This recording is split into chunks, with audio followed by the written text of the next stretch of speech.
ताखीर हो गई आपको आने में?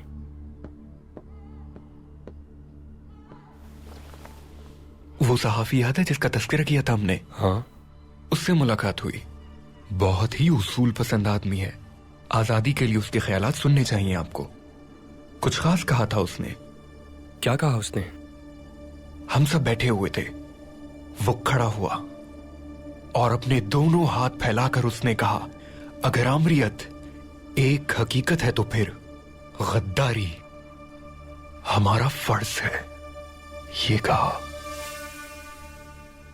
बहादुर है वो।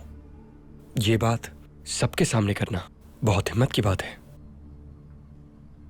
कब मुलाकात हो सकती है उससे? इंशाअल्लाह बहुत जल्द शहजादे। मुलाकात तब होगी जब आप महल से निकल पाएंगे। दुनिया की सबसे बड़ी नेमत आजादी होती है। याद रखिएगा सबाहद्दीन, अगर कुछ लोग इससे पेट भरेंगे तो बाकी लोग भूखे मर जाएंगे। बाबा अगर ये सोचते हैं कि आजादी सिर्फ उनके लिए है तो सरीहन गलती पर है वो। महल से कैसे बाहर निकलना है जानता हूं मैं, बेफिक्र रहें।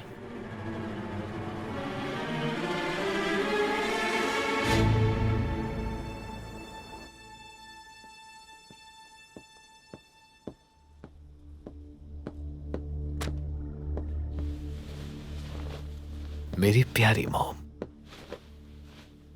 आप इसराइल हैं मेरे लिए। ओह, फिर तो तमाम यहूदी बर्बाद हो जाएंगे। ऐसा क्यों? मैं तो ठीक से खड़ी भी नहीं हो पाती, ना जाने कब वक्त आ जाए। अभी तो आपको लंबी उम्र गुजारनी है, क्यों ऐसी बातें कर रही हैं? 1 साल बीत गया। किस बात को 1 साल बीत गया? तुम्हारे पापा को गायब हुए पूरा 1 साल हो गया है। वो अचानक हमें छोड़कर चले गए। क्या मालूम वो जिंदा भी हैं कि नहीं। आप उन्हें भूल जाए ना मॉम, वो छोड़ के चले गए हमें। उन्होंने छोड़ दिया था हमारा मजहब और इसराइल से भी मुंह मोड़ लिया, और मूसा की औलाद को गुमराह भी किया उन्होंने। उनका कहना था कि यहूदियों को मुल्क की जरूरत नहीं, इसलिए अब कोई ताल्लुक नहीं उनसे हमारा। बेंजामिन, बेंजामिन, तुम अपनी बूढ़ी माँ से इतनी देर तक क्या बातें करते रहते हो? आखिर खामोश हो जाओ, वो सुन लेंगी। सुनती हैं तो सुन ले। मैं थक चुकी हूँ, बहुत आजिज़ आ चुकी हूँ मैं। इन्हें कहीं तुम छोड़ क्यों नहीं आते?